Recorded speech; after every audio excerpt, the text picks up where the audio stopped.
جو بندہ اللہ کا عارف ہوتا ہے وہ لوگوں کے عذر سب سے زیادہ قبول کرتا ہے، گو کسی شخص کو کوئی عذر معقول نہ ہو۔ جو شخص انصاف کے زیور سے آراستہ ہو جاتا ہے وہ شریفوں کے مرتبے پر پہنچ جاتا ہے۔ انشاءاللہ کہنا انسان کو ایک بوجھ سے فارغ کر دیتا ہے۔ نیک لوگوں کے پاس بیٹھنے سے دل درست ہو جاتا ہے، جبکہ فسادیوں کے پاس بیٹھنے سے دل میں بگاڑ پیدا ہوتا ہے۔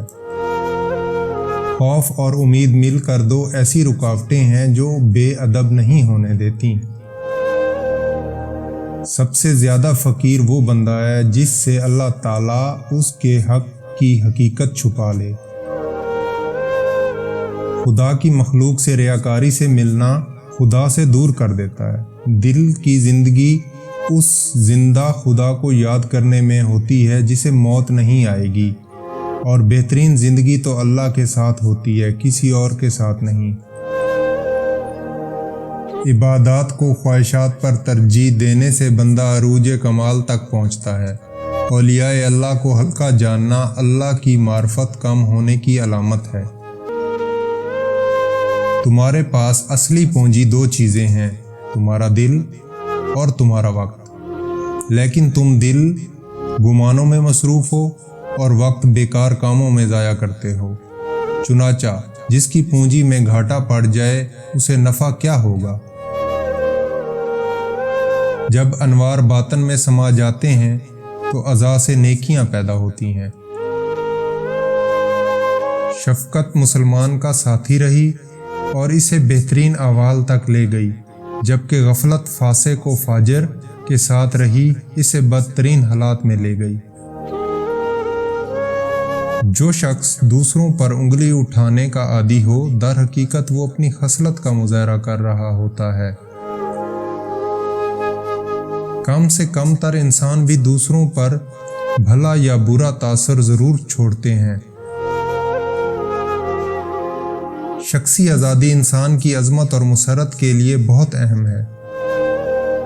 کسی کا برا چاہنے والا کبھی خوش نہیں رہ سکتا، خواہ وہ کتنا ہی دولت مند کیوں نہ ہو۔ غریب کے 4 فائدے ہیں: یاد الہی میں رہنا، دشمنی سے دور رہتا ہے، حساب کی کمی رہتی ہے، عذاب سے بچتا رہتا ہے۔ 3 نعمتیں ایسی ہیں جو خوش نصیب لوگوں کو ملتی ہیں: صحت کامل، اطمینان قلب اور فراغت۔ انسان اتنا ناشکرا ہے کہ ایک نعمت کے نہ ملنے پر باقی حاصل شدہ نعمتوں کی بھی ناشکری کرتا ہے۔ جب تک آپ خود کے ساتھ مخلص نہیں ہوں گے تب تک دنیا بھی آپ کے ساتھ مخلص نہیں ہوگی۔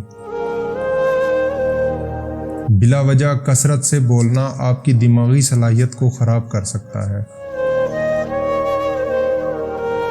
جو چیز جس کو دینی ہو وہ جلدی سے اس کو دے دینی چاہیے، یہی بخشش کا کمال ہے۔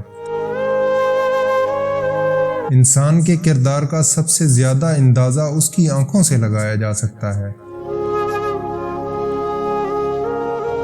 وقت بھی ایک دولت ہے، اور دنیا کی سب سے بڑی دولت ایمان کے بعد صحت ہے۔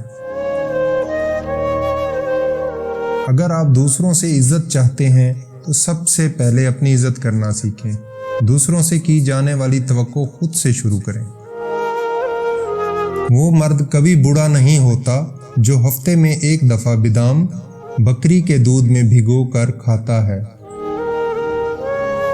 ان کانٹوں کے لیے شکر گزار رہیں جو لوگ آپ پر پھینکتے ہیں۔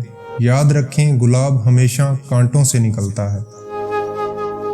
جو شخص گناہ کا نقصان نہیں جانتا وہ اس کے مبتلا ہونے سے نہیں بچ سکتا۔